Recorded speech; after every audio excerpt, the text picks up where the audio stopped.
Hey, appreciate it. I'm so happy to be here. I love seeing so many people throwing where they're from into the chat box. Yes, toot his own horn. Thanks, Keith.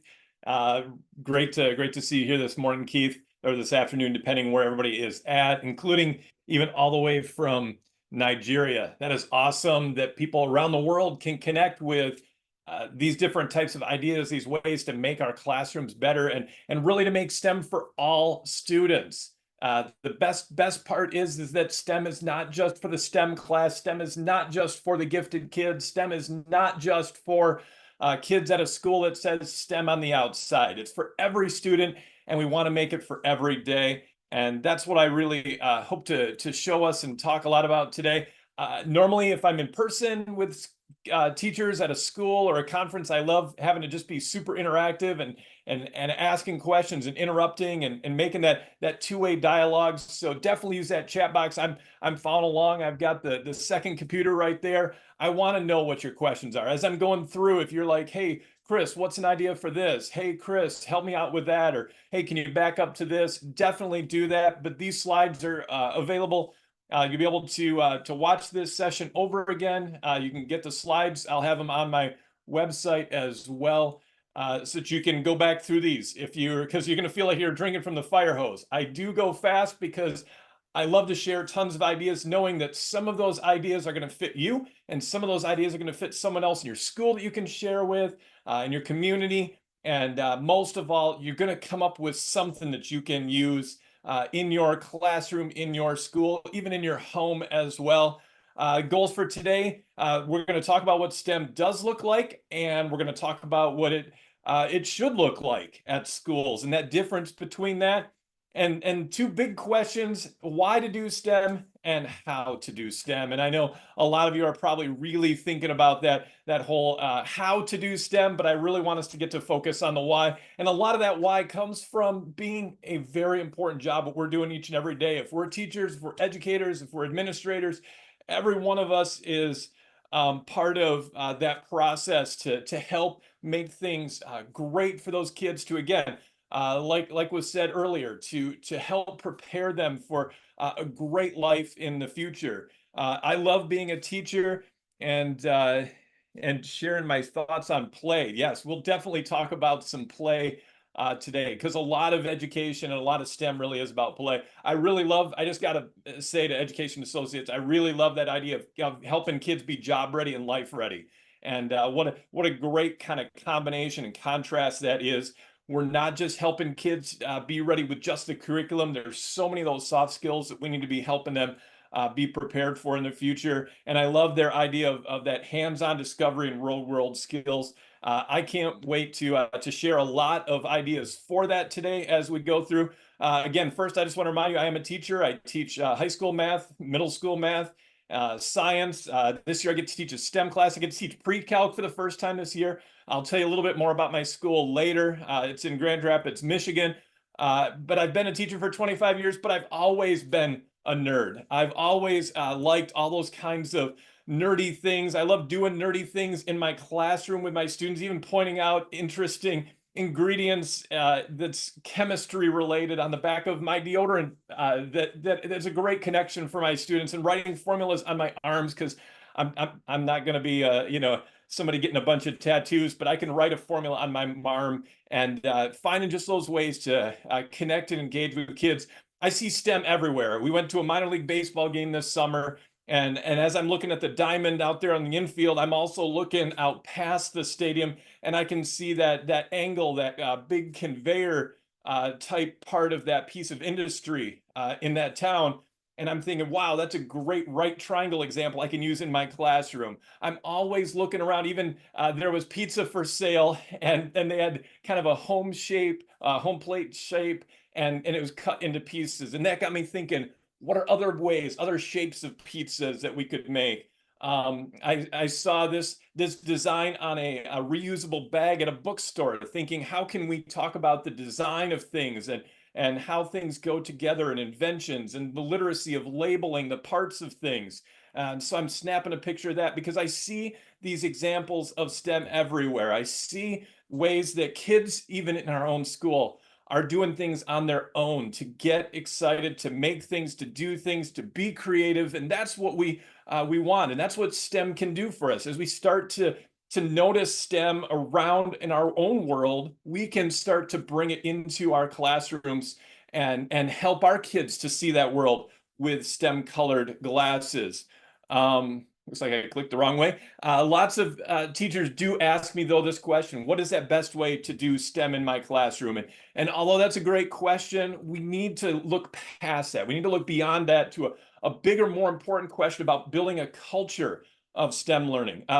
First line of my book that I wrote about daily STEM is just that question of it's not just a class we teach, it's a culture that we build, that culture of engaged learning, about finding all those things in that world out there, right outside your door, right outside your window, and finding ways to bring them into your classrooms, and then helping your kids realize the stuff you're doing in the classroom connects to that real world out there, again, through life skills and job skills. And that's what STEM can be. So many schools start a STEM program, and it's great to see that. In fact, many of you are mentioning there in the chat that you're a STEM teacher, STEM educator, teaching STEM classes and things like that. And I love that schools have added STEM classes. They've budgeted supplies for STEM stuff, even districts and states, and there's grants everywhere to find those kinds of STEM resources to get them in the hands of kids. Kids walk to STEM class, they love STEM class, they go back to their class. Those teachers are always looking for more ideas, so I love sharing ideas about that. But the teachers also love it when those kids go to STEM class and they're so excited about learning. And so we have to figure out a way that how can we bring that excitement about learning, that STEM learning that's so important for the jobs of now, the jobs of the future, and how can we bring those into all the classrooms? Again, building that STEM culture. This is a question I love asking everybody. And if you got the chat open, it'd be great if you threw an answer into this question. Why do kids like STEM so much? One word answer, two word answers. It's super easy. Every time I share, so many people say answers like Den says, so much fun, and Gerald says engaging. And that's those things that the kids love. Hands-on, says Eunice. Those are these reasons that kids love that STEM learning. Oh, mind-blowing. I love that. That's great. Same project, but they all look different. Yeah. Kids get to put their own little personal spin on things when they're making something. They get to be creative. It's not like school. That's a great one, Nicole. I love that. I love that they think it's almost like, again, somebody mentioned earlier, it's a day of play. Kids get to actually really enjoy that learning, and almost to the point where they get to the end and they're like, wait, I didn't know they were learning. Yes, exactly. Thinking the same thing.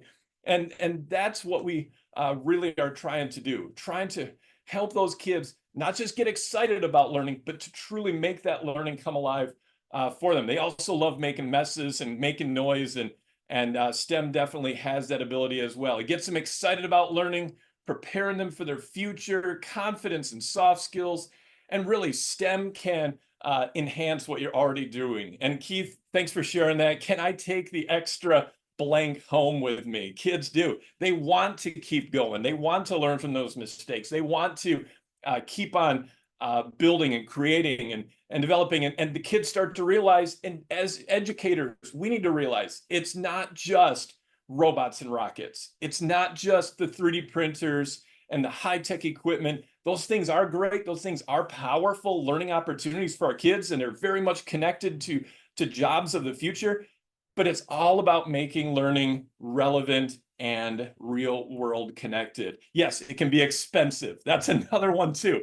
And that's, again, what I'm going to try to talk a little bit about today. How can we make some, to build that culture of STEM learning for all students? A lot of that becomes, how can we make it less expensive? How can we find those ways to make it cheap, inexpensive, free, engaging, hands-on, minds-on, all those things. And we're going to talk a lot about those ideas today. So as we think about this, I want you to think about your why, and I want you to think about your how. Because too often we think about the how we're going to do STEM, and it can be scary for some staff. A lot of educators aren't trained in maths or sciences, and so they are trained more in just in a general broad education. They're trained in maybe social sciences or English literacy or things like that. And it's easy for us to say, oh, well, why can't you just do STEM? It's easy. But that's the same as that math teacher when you were a kid that said, oh, why can't you solve this equation? It's easy. That didn't help you. So we need to provide some tools to figure out the how. But again, I want us to focus first on our why, because I think this underpins so much of how we can make great learning happen for our kids. For me, my how, my why is to know I see STEM all around me. I see it when I go to a national park. I see it when I see kids designing things in my classrooms. I see it when kids come to me with an art project they're working on in another class and say, Mr. Woods, can you help me figure out a way to do this or do that? In fact, I helped a girl use some used coffee pods to help stain some paper to make it look old. Just a simple little science trick, a STEM trick that helped her to be able to make something artistic that she was thinking about. One girl said, Mr. Woods, can I design and print out some keychains that have my friend's favorite songs from Spotify, the waveform? I'm like, definitely, let's do that. It engaged kids with those hands-on aspects to be able to make molecules come alive to them instead of just being drawings on paper. And when kids actually pull out their phones and you're happy for them to pull out your phone because they want to take a picture of what they're learning and they want to be able to share what they're learning. For me, that is why I love teaching STEM. And most importantly, we've got all this curriculum and content that we need to learn, that we need to teach our students. And often we don't have time even to teach all of that.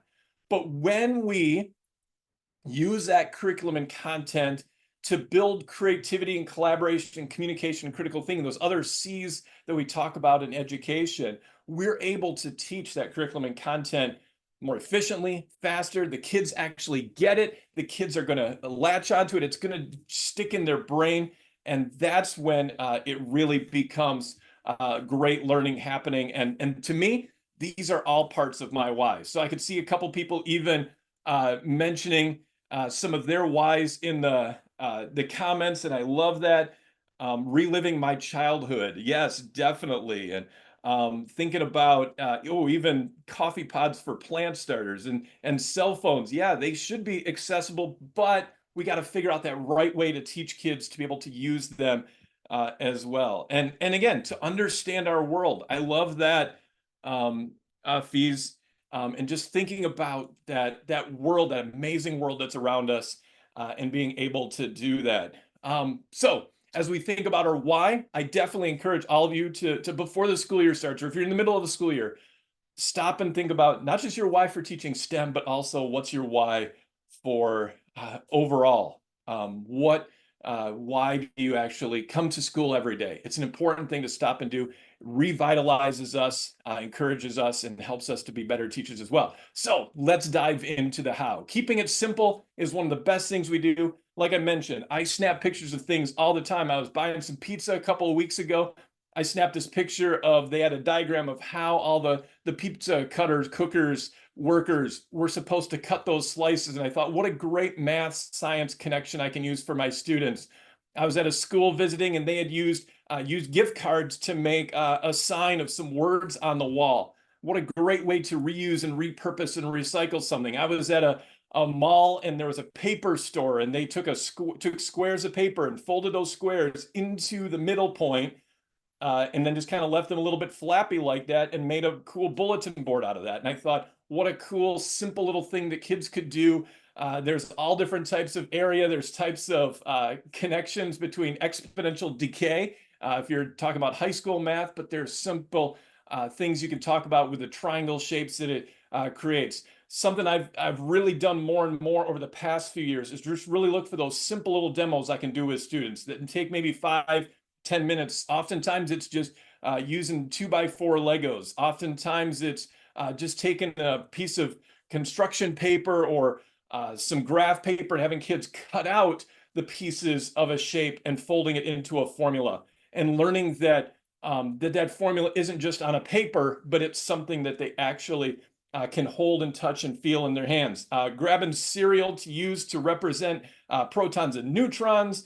I even brought some nickels to school, coins from the US that are made of multiple metals, so it's an alloy.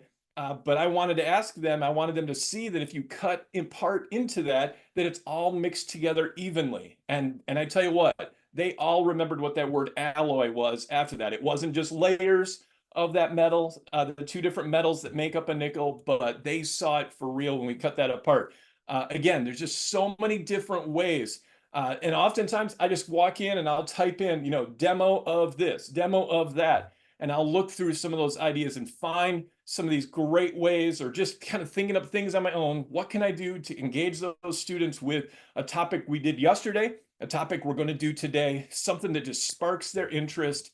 And there's so many ways to do that. And again, some of it can be a quick 2 minutes or 5 minute challenge.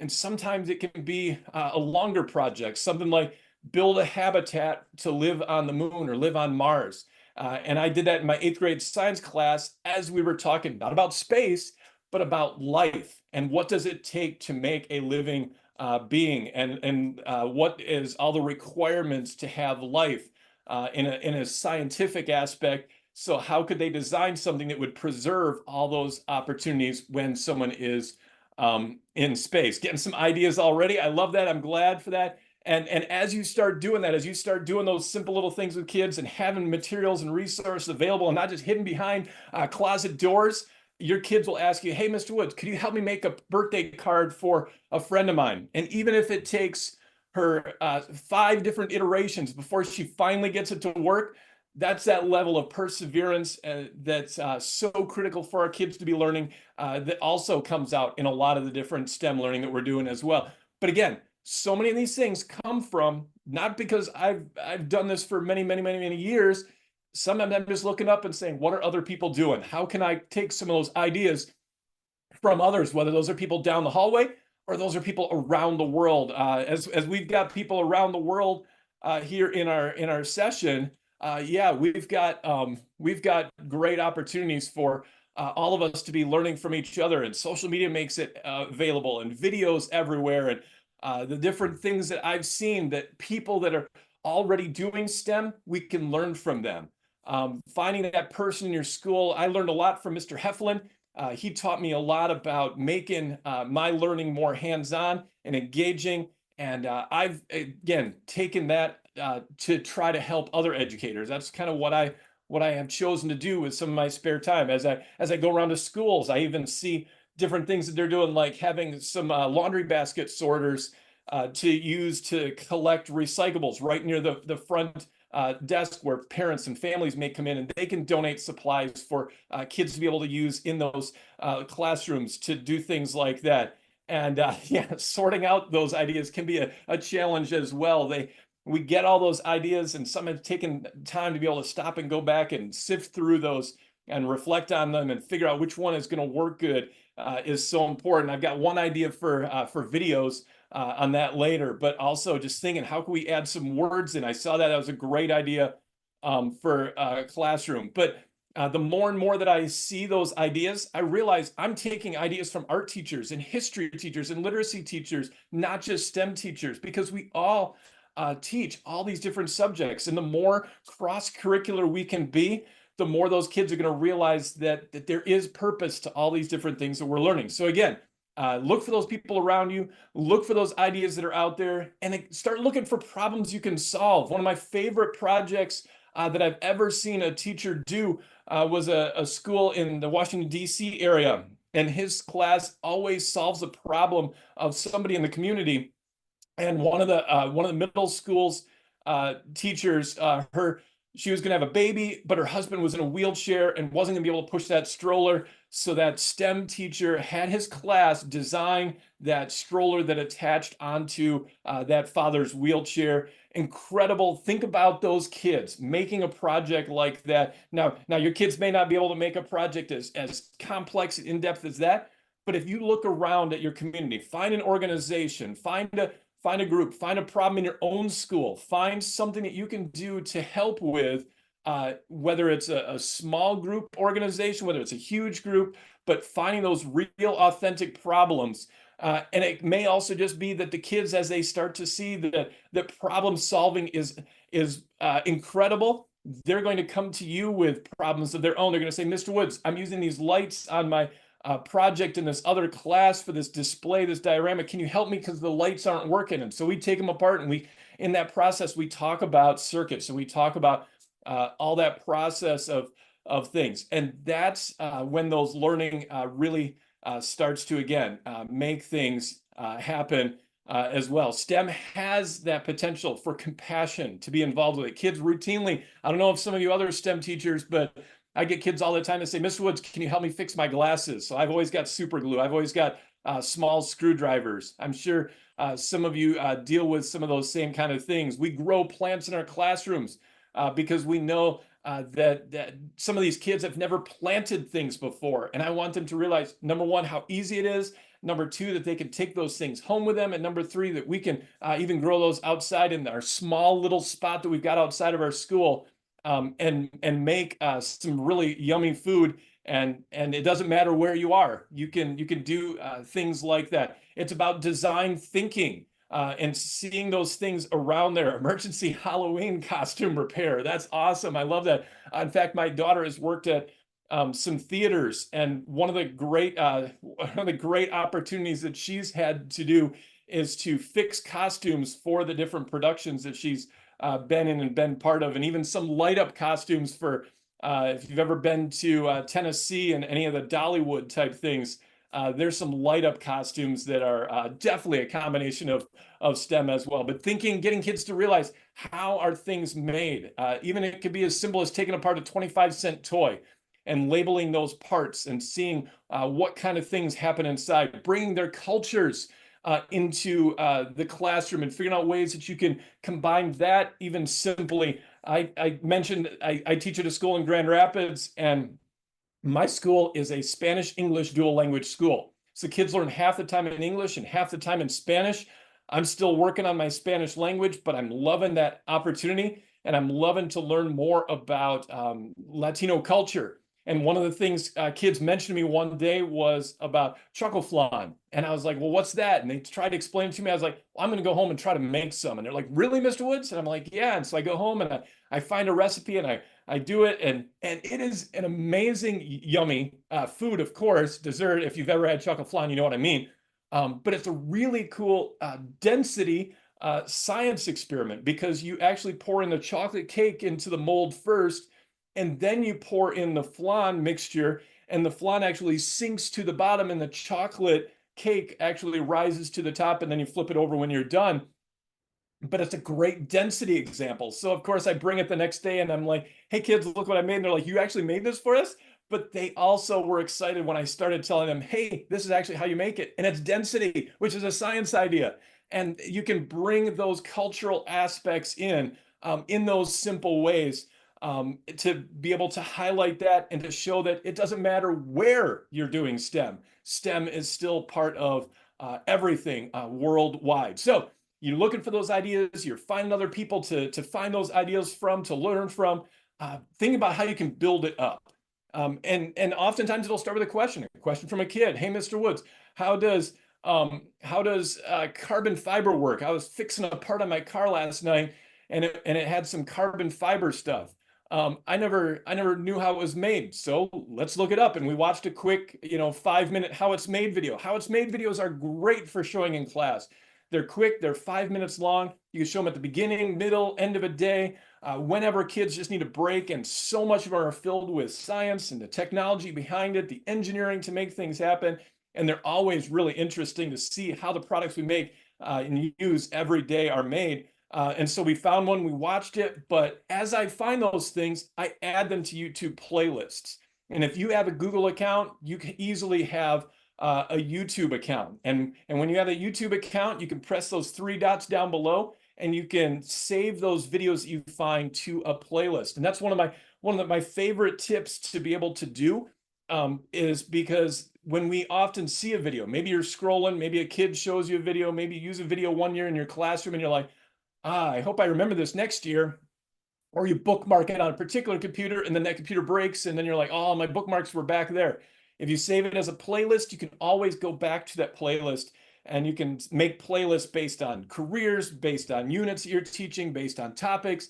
It's all about finding those easy ways to use those resources that are around you. And speaking of those things that are all around us, again, I can't stress enough. I love using Legos. I love using little things like the ring that comes on the milk jugs in our part of the country.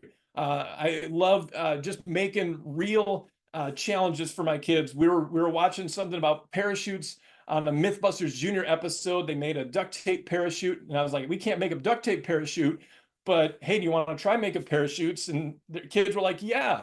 And I said, well, let's see what kind of materials we got. So I pulled out all kinds of materials that I had in my room, from plastic bags to Amazon bags to cellophane to tissue paper to coffee filters. And I made kids draw slips of paper out of a can to see which material they were going to have to use to make their little thing. And so often that's a simple way that you can add in a little more fun and a little more creativity and a little bit more everybody trying something different instead of everybody doing that same kind of project, as we mentioned before, is one of the great parts about STEM. One of my favorite lists helped JC make this. It's an A to Z list. It's just a great reminder. And again, these slides are available on my website on the speaking tab. You can scroll down and find the today's date and this session. And then you can click and download this list. And it's just a huge list of ideas to remind you, hey, these are all the different types of things that you can bring into a classroom and use, because you might have never thought of this as a STEM resource, or maybe sharing this idea with parents or teachers or other community members to say, hey, look for these when you're going to sales in the summer, or thrift stores. I saw somebody charity shops in the UK, to looking for those kinds of resources, because this is I love teaching STEM, but this is the level of balloon cars that my students are able to make with the materials that I have available. I'm not going to say we can't make balloon cars because I don't have a fancy kit. I'm saying let's make balloon cars with whatever we've got, and giving the kids that can-do spirit, that can-do idea. But I do love there are some great products out there, and I love the ones that are infinitely reusable. I love these for attaching cardboard. Make Do and 3Ducks. Make Do are these little blue screws. You can screw two pieces of cardboard together. 3Ducks are these little clips that clip cardboard together. These are especially great for little kids who may have trouble using hot glue and tape and things like that. And we all know hot glue and tape. I mean, we don't have like endless supplies of all these adhesives, and we know if we're handing out tape to kids, it's sticking to each other, sticking to itself. One other great product I just saw is these idea called Nerks, and they're these tiny little clips that you can clip craft sticks together, popsicle sticks together, snacks, frozen treat sticks together. Just basically released, but such a cool idea for getting kids to build and take apart and build and take apart, much like we love with Legos, much like kids love with Legos, but giving them these different ways to build and connect and think and create and design can be so powerful if we give kids access to some of those. And because they're reusable, it's great that the kids can keep on making and iterating and more. I love looking for STEM in the news. I saw a great STEM news article just this morning. Throughout this school year, I make at least one of these each month, kind of like a simple one-page newspaper. On my website, you can find them. They're all downloadable. They're PDFs, free. You can find them. If you sign up on my website, you can even click, and I'll send a newsletter each time I make a new one that's released. These are great to share with your kids. Get them reading, getting that literacy piece, but also getting them to do some fun challenges and puzzles and things as well, because we want them to see the STEM that's happening all around them. The Artemis program is a huge opportunity to bring STEM learning and engagement into our classroom, and NASA's got tons of great materials and resources on some of these links. They've also got so many more resources on so many different sites. These are some of the other ones that are available. And they even have art and science connections. And even some great posters, some Earth Day posters that are really beautiful. I've printed a number of these off. for my own classroom. Some of them are even in English and Spanish, which I love for like I said, my bilingual school that I teach at. And some of the kids even just wanted some of them to be able to take home. But looking for those free resources is always great. That's the kind of things we love as educators. If you've ever read any of the Ada Twist or Rosie Revere books, she's got lots of great resources on her site as well, including some really cool posters about read, question, think, and engagement and how to be some of those types of STEM careers. NASA's got even more types of posters. I can't encourage enough educators to always have paper, all different types of paper available for your kids to design, to create, to make paper airplanes. That's my favorite paper airplane instruction site. If you're ever looking for those. Oh yeah, all the different types of even I see Eunice mentioned cloud reporting for NASA using your phone. You can even use trackers to see where the International Space Station is from apps and alerts and things like that. There are so many great resources I love out there. I see some question about NERCs, and I've some sticks, obviously they're going to clip a little easier and tougher onto. They're trying to they've really tried to make them so that they fit. I talked to their inventor, trying to make them to fit onto multiple size sticks. As always, every stick is a little bit different, so there's always a little bit of that to it. Another fun paper I like is isometric paper. It's basically dots. On the resources tab on my website, you can download it. It's paper with dots, and as the kids connect these dots, it makes something look three-dimensional. There's so many different ways you can use it. Kids think three-dimensional and isometric because they play Minecraft, because they think that way, and it's great to have some of that available for your kids to just draw. I love drawing anamorphic drawings with my students. That blue link right there is a playlist that has a lot of easy ones to do, and often I'll just put it up on the screen, and then I'll go through a little bit, hit pause, go through a little bit, hit pause, and we'll kind of all do it together. Rulers, pencils, that's really all it takes, and some paper. They're great for on a Friday afternoon or a Monday to get kids going on the day. One of my favorite artists that uses cardboard and recyclable and paper materials is from the UK. Daryl Wakelam is his name, and he's got tons of great ideas on his website. He's also got a book that he released, but I love the things that he posts on his social media. Yeah, Daryl, definitely. And so many of the things that he does connect with history, connect with literacy. For Literacy Month, he'll do tons of things made out of books and relating to stories, and he'll do things that connect to the geography in an area and so many different things. It really connects what we're doing, again, past those curricular bounds into all the different things that we're doing. Rob Ives is another UK artist, and he makes a lot of things that are movable and in motion, and I love some of those ideas. In fact, this summer, I even had the chance to learn a little bit more about automata and those little machines you can kind of crank and make things go up and down. I did it as part of a training for a STEM class I'm going to be teaching this year. But for me, it's really cool because I can use it to build in angles, and I can use it to build in different shapes and geometries that are for those cams that cause those things to go up and down as those different shaped cams spin around inside that machine. It's not just that we want to have a bunch of crafts and fun and make things with our kids, and just piles of glue and mess and craft sticks everywhere and Legos. We want them to move to the point where we're getting them to think about the curriculum. We're getting them to think about what they're learning.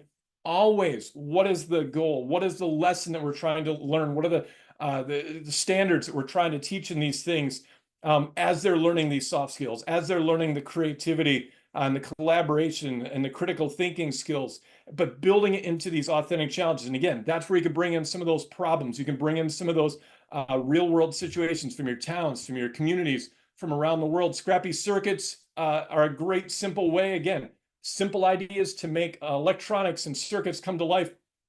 I love this idea because it uses binder clips as switches, uses aluminum foil as the wires, and just random parts that you may find at a secondhand store or at a yard sale or wherever. Brown Dog Gadgets has a bunch of great things, especially things that connect to holidays. Excuse me, and things that have a lot of circuitry. I love if you're looking for anything like that. Instructables is kind of the one-stop shop, though, that I would highly encourage you all to just try out for a little bit one day. Just go and maybe click on the teacher tab and search by grade or subject for some project ideas. People are always putting projects and ideas, and they kind of list step by step. You could even show a couple to your kids and then have your kids make the instructions for making a project. There you're building in that literacy aspect and having them take pictures to document the process of the STEM projects that they're making, or any kind of projects they're making in your classroom. But there are so many great ideas on there. I can't encourage you enough to just dig around on that site and see what kind of ideas you find. I mentioned literacy a moment ago. I can't encourage you enough to make sure that you got books that connect with STEM in your classroom. Maybe those are biographies. Maybe those are books about inventions, books about space, books about all those different types of careers and travel. Our library was getting rid of a bunch of books. So you can see that one picture there of the pile of books. Those are ones I went in and just grabbed. I was like, these are going to be great to make sure that I keep in my classroom for kids to be able to dive into when they actually want to read. But again, like I said, I'm a high school math and science teacher, and I've got a library in my classroom. That's the thing. Everybody should have those types of great books that get kids. One of the best books, though, that I would highly recommend for any K-5 teachers, so any teachers of kids that are 12 and under, this Everyday Superheroes book.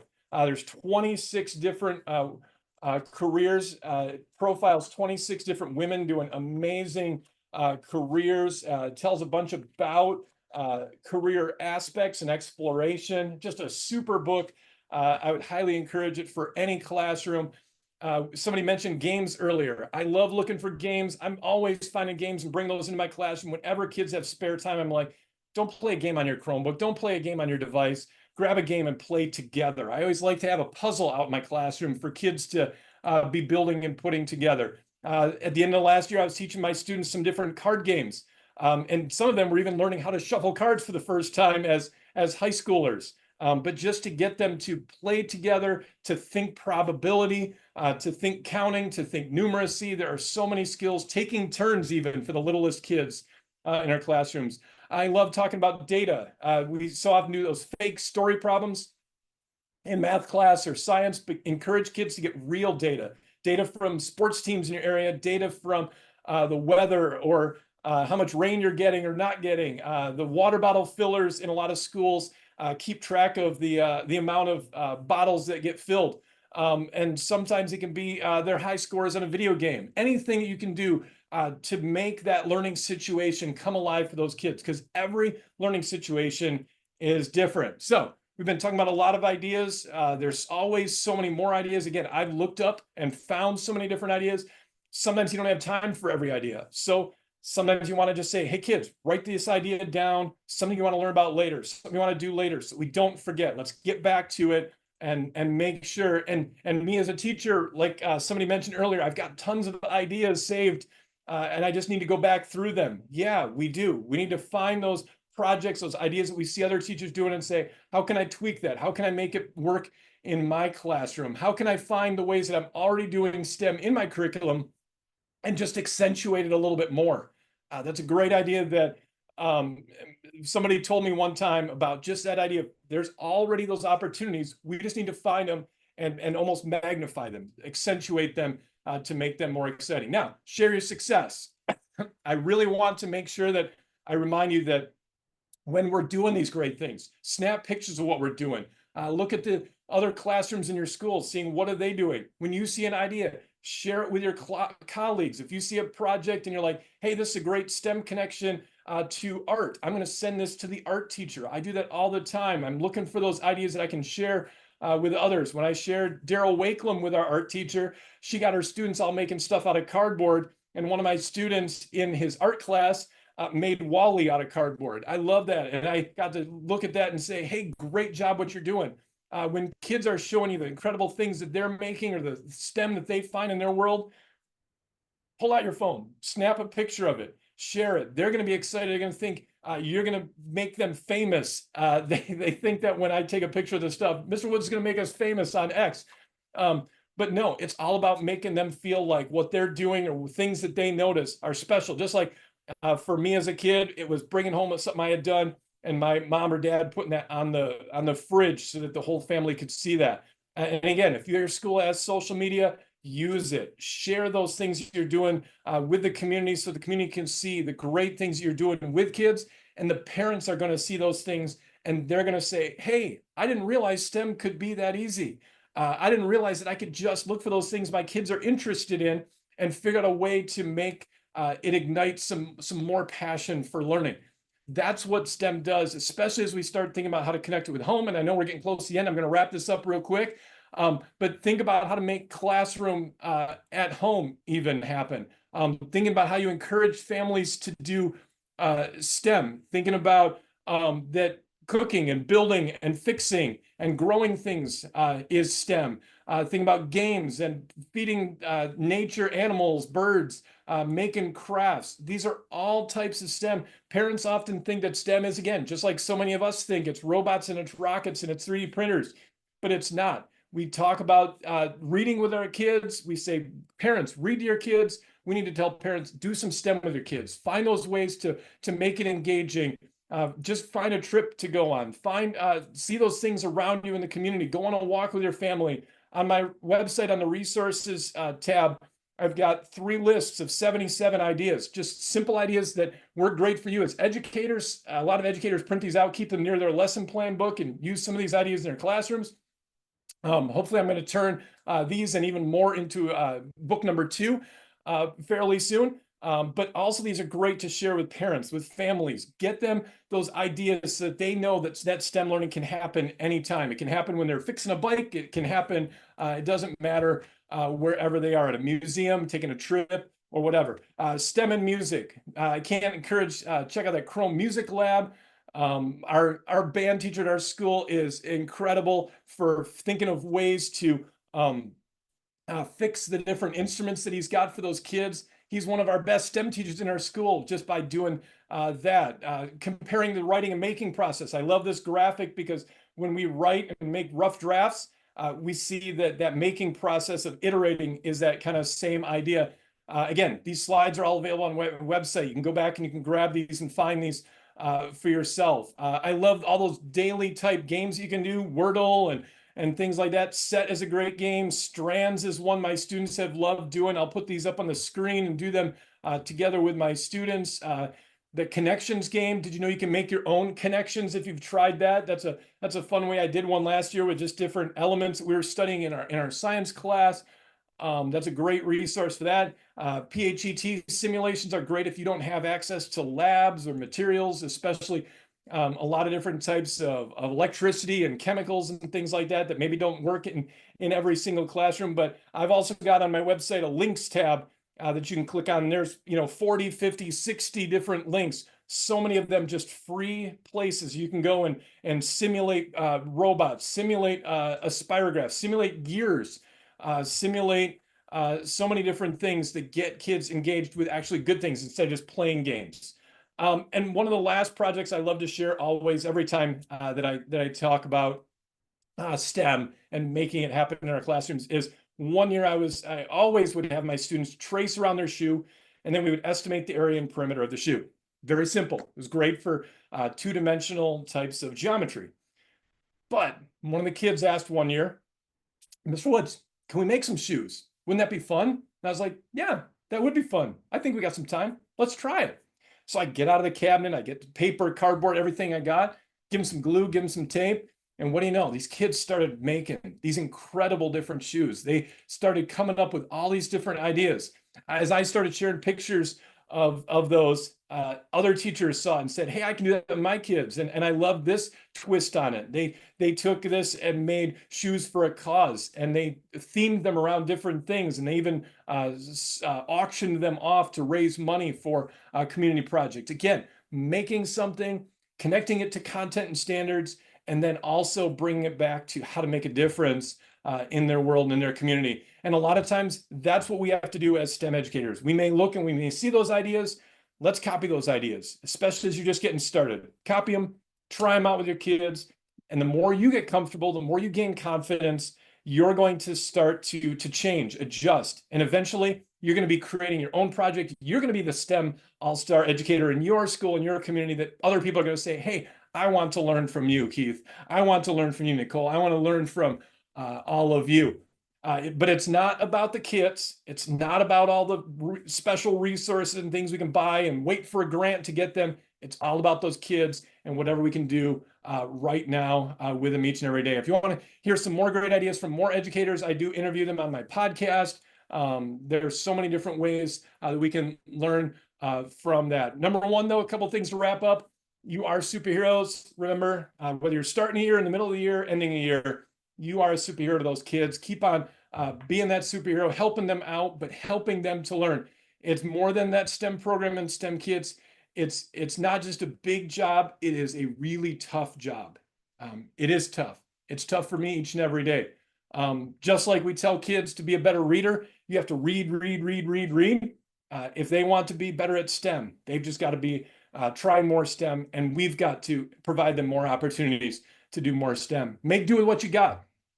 It doesn't have to be fancy, it doesn't have to be expensive. Just find those ways to use whatever you've got.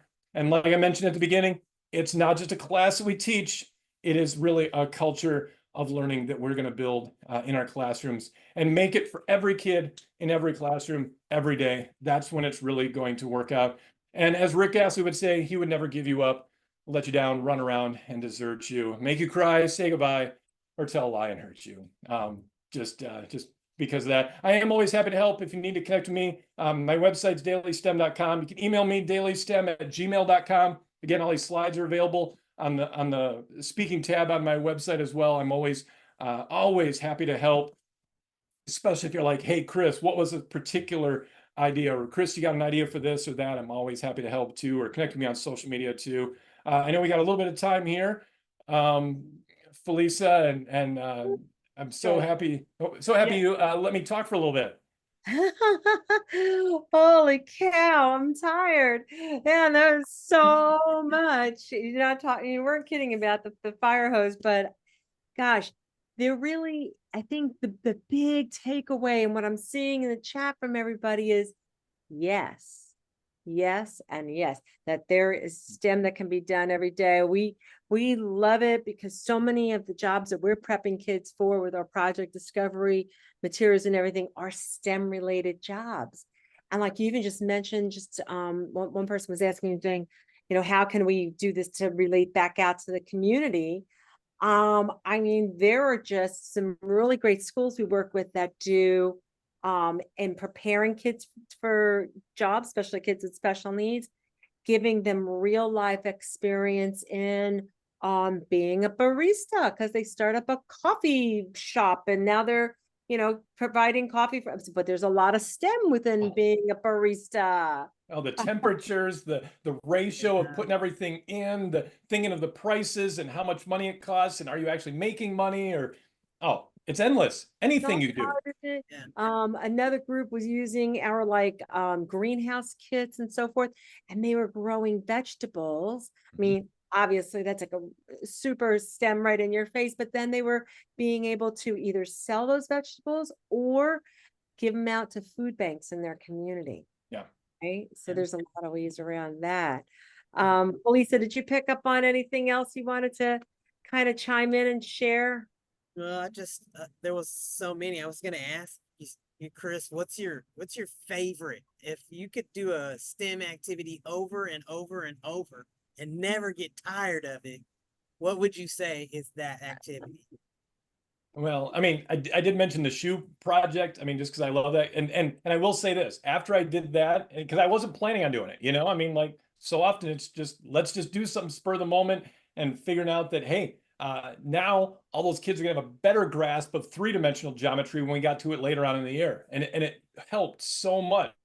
Yeah. I think those projects that take a little bit longer, some teachers are hesitant of doing them, like when we did that kind of Mars habitat project. Yeah, if we had just sat and said, okay, we're going to use the whole next 1 week, 2 weeks to work on this project, kids would have got bored with it. Kids, the teacher would have been like, we don't have time to do this. But it would be like, hey, we got 15 more minutes at the end of class now. Grab your materials and quick, let's work on it. Mr. Woods, I finished my work early. Can I work on it some more? So any project that you can still keep working on, to me, those are some of the best projects that kids can do in my classroom. I would do those all the time. Awesome. Wow. That is really what it's about, because when you're that fired up and passionate about it yourself, the kids, it just immediately gets Sure, rolled they into pick the up on kids. that right they away. see when you're that. excited Yeah, about it. and you may notice, I mean, I mentioned space a lot. I mean, for me, that's my jam. That's probably my favorite, you know, STEM kind of topic. Mhm. But you know what? The kids see that and but I always will keep saying, but what do you like best? You know, what are you most interested in? And I'll bring in my guitar, you know, and have it in the and instantly kids will be, oh, can I try playing it? Oh, I learned how to play it. And you know, and I'm like, well, did you know Waves? Did you know the app to, you know, to tune that guitar? Did you know even just sound mixing and producing and all those different things and finding those interests, the things that the kids are interested in. We got one girl that was making different stuff out of chocolate and bringing it in, you know, chocolate dipped strawberries and selling them to teachers and other students and things. And then she came one day and she had used like this mold that she had ordered, and it was like this giant heart-shaped three-dimensional looking thing made out of chocolate. I'm like, holy cow, how did you do that? You know, and but asking her those questions, man, she knew her stuff and she was excited to tell me about it. And I'm like, wow, you could be doing this. And those are the types of things when we can find those things that kids are excited about, latch onto those and see if we can pump them up with some of our passion that we got. That's so cool. And it is totally about those teachable moments. I mean, Yeah. you may not realize this, but like I make flan all the time. I'm Cuban. That's our holiday go-to, right? But chocolate flan, you blew me away with that, sir. I'm gonna have to go and check that out Gotta some more. try. Yeah. Oh gotta my try. gosh. It's All good. right. With 2 minutes left to spare here before the end of the hour, I'll say thank you to Chris once again. But I will tell everybody here, yes, we do send out the recording to everybody who's registered. We also have them up on our website. So if you go to educationassociates.com and backslash, where did that little mark there, resources /webinar-Wednesdays. And you can go back and see all of these. We've been doing these now for 4 years and we've got them all archived and they have wonderful, great ideas on them. There's a lot of ways you can find out more information. You can get preview packets. You can get our sign up for our newsletter, which will do a recap of today's show as well as all of our other ones. Or you can get your own little personal tour. But we've got all sorts of things that are available for you there. Go to that educationassociates.com resources and you can go ahead and pick up any of these things. Here's what the newsletter might look like at any given time and all of the good things that are there. So we are here for you all. Lots of things. Do keep an eye out to see what we're going to have coming up next month. Go ahead and play around on our resources page. We've got a lot of things, including information about funding and how you can get this stuff paid for. So here we are at the top of the hour. Chris, once again, thank you so much. We hope to Yeah, have you back great. again. And Felisa, any closing words? No, I wish I was a sponge so I could soak up everything that he said and take it with me, because such great advice, especially if you're a new teacher to STEM. This is great to be able to say, okay, I didn't know where to get started. Now Yep. you can see that generated ideas, not just for students, but for teachers too. Loved Absolutely. it. Great Absolutely. job, Don't Chris. forget Thank you so much. dailystem.com. That's your place to go for that. And Yep. educationassociates.com for everything else. I'm going to say thank you to everybody and wish you all a great day and a great back to school season. Let's do it. This Yeah, is let's it. go. Thanks, everybody. Alright. Thanks, everybody. Take care, everybody. Thank y'all so much. Bye-bye. See if we I think. Yeah, he is. oh